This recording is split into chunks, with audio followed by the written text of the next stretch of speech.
তৃণমূল নেতা শেখ শাহজাহানের বাড়িতে গিয়ে ইডির যে তল্লাশি অভিযান তা শুরু হওয়ার আগে কিভাবে ইডির আধিকারিকদের ওপর চড়াও হয়ে তাদেরকে মারধর করে এলাকা ছাড়া করে দেওয়া হয় এবং যে ছবি আপনারা দেখতে পাচ্ছেন সন্দেশখালীর কিভাবে রণক্ষেত্রের চেহারা নেয় গোটা এলাকা, একেবারে তাণ্ডব চলে। আর এ নিয়ে আমরা কথা বলেছিলাম বিজেপি নেতা রাহুল সিনহার সঙ্গে, তিনি কি জানিয়েছেন শোনাবো। और बांग्लादेश से गैर कानूनी सामान लाना भेजना ये सारे काम का नायक ये शाहजहान शेख है। उनका घर में जब रेड करने गए, जिस ढंग से ईडी का लोगों के ऊपर अटैक हुआ, गाड़ी तोड़फोड़ किया, ये पूरा साजिश है। कारण इनका सारे जो मस्तान है वो लोगों ने काम किया, कोई जनता नहीं किया। जनता चाहते हैं वो हिरासत में चला जाए, उनके कारण जनता भयभीत है, दुखी है। इसीलिए जो घटना हुआ, इस घटना को हम लोग निंदा करते हैं और तुरंत कार्रवाई होना चाहिए। তৃণমূল নেতা শেখ শাহজাহানের বাড়িতে ইডির অভিযান ঘিরে ঠিক যেভাবে রণক্ষেত্রে চেহারা নিল সন্দেশখালী এলাকা, এবং সেই ঘটনা নিয়ে আমরা কথা বলেছিলাম তৃণমূল সাংসদ শান্তনু সেনের সঙ্গে। তিনি কি বলেছেন আসুন শুনে নিই।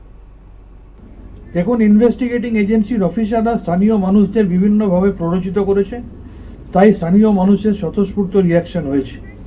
সারা ভারতবর্ষের মানুষ এই ইনভেস্টিগেটিং এজেন্সির নামে চূড়ান্ত কনস্পিরেসি দেখতে দেখতে তারা আজকে হতাশ হয়ে গেছে। বিশেষ করে এই বাংলায় তৃণমূল কংগ্রেসের বিরুদ্ধে প্রতিদিন দিল্লি পরিচালিত এই কনস্পিরেসি চলছে।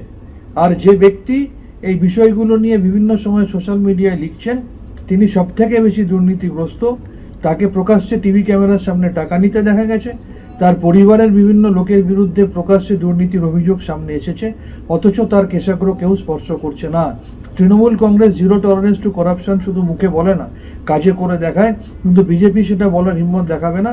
তার কারণ বিজেপির আপাদমস্তক নেতারা দুর্নীতিগ্রস্ত, তৃণমূল কংগ্রেস সেটা করে দেখাতে পারে।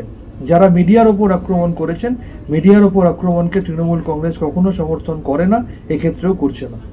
সরাসরি এই মুহূর্তে চলে যাব প্রদেশ কংগ্রেস সভাপতি অধীর রঞ্জন চৌধুরী সাংবাদিকদের মুখোমুখি হয়েছে। মোকাবেলা করবে দাদা এই সন্দেশখালী নিয়ে, এই যে সন্দেশখালীর ঘটনা, এই গোটা দেশ জুড়ে আইন শৃঙ্খলা আপনি পরিস্থিতি বলছেন, এবং বিজেপির পক্ষ থেকে বলা হচ্ছে রোহিঙ্গারা এর মধ্যে জড়িত। দেখুন, আমি ওসব বলতে পারবো না কে রোহিঙ্গা জড়িত, কে কোথাকার কে জড়িত। বিজেপি এটাকে নিয়ে এবার তাল পাকানোর চেষ্টা করছে হিন্দু মুসলমান, এতে একটাই কাজ ওদের, এটা করা না। আইন শৃঙ্খলা যারা ভাঙছে, সে রোহিঙ্গা হোক, সে এদেশি হোক, বিদেশি হোক, স্বদেশী হোক, যেই হোক, সে আইন ভাঙছে। তার একটাই সংজ্ঞা, সে ভারতবর্ষের আইনকে ভুলুণ্ঠিত করছে। এবার সেইখানটাকে হিন্দু, কে মুসলমান, কে খ্রিস্টান, কে শিখ, কে রোহিঙ্গা, এইটা বাছার মধ্যে দিয়ে রাজনীতির সমীকরণ পাল্টে দেওয়ার চেষ্টা করছে, সাম্প্রদায়িক সমীকরণের রাজনীতি করছে। এইখানে বিজেপির নিকৃষ্টতা, এখানে বিজেপির সংকীর্ণতা বলে মনে করি। যে অপরাধ করে ধর, তা দেখে কেউ মানা করেছে বাংলার মানুষ, বাংলা করে হিন্দু মানা করেছে না মুসলমান মানা করেছে?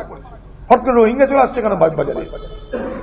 এই যে দাদা, এই যে সন্দেশখালীতে ঘটনা ঘটছে কেন্দ্রীয় বাহিনীর উপর, এবং দেখা যাচ্ছে প্রশাসন তো নিষ্ক্রিয় প্রায় কাজ করছে। এখানে প্রশাসন তো তৃণমূলের অঙ্গুল হেলনে চলে, তাই নিষ্ক্রিয়।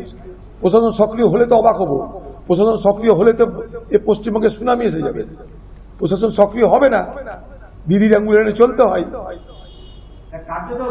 সংবাদ মাধ্যমের গাড়ির উপরে সংগঠিত আক্রমণ, এই সংবাদ মাধ্যম তো বরাবর মার খাচ্ছে বাংলায়।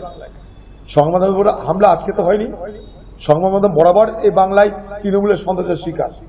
সাংবাদিক থেকে আরম্ভ করে ফটোগ্রাফার সবাই শিকার। এই বাংলায় কেউ শান্তিতে নেই, এবং তৃণমূলের লোকেরাও শান্তিতে নেই।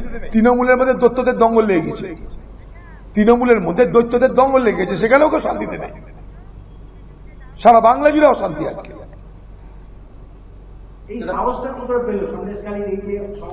কত করে বলবো, অঙ্গুল হেলনে বোঝেন না কথা? অঙ্গুল হেলনে মানে কি? সরকারের নির্দেশে করছে। দাদা, কলকাতা হাইকোর্টের করার নির্দেশের পর এসএসকেএম এর বদল, কোর্টের নির্দেশ আমরা সবসময় মান্যতা দিই। কৃষ্ণ ভদ্রের এক্ষুনি গ্রেপ্তার করা উচিত তাদেরকে।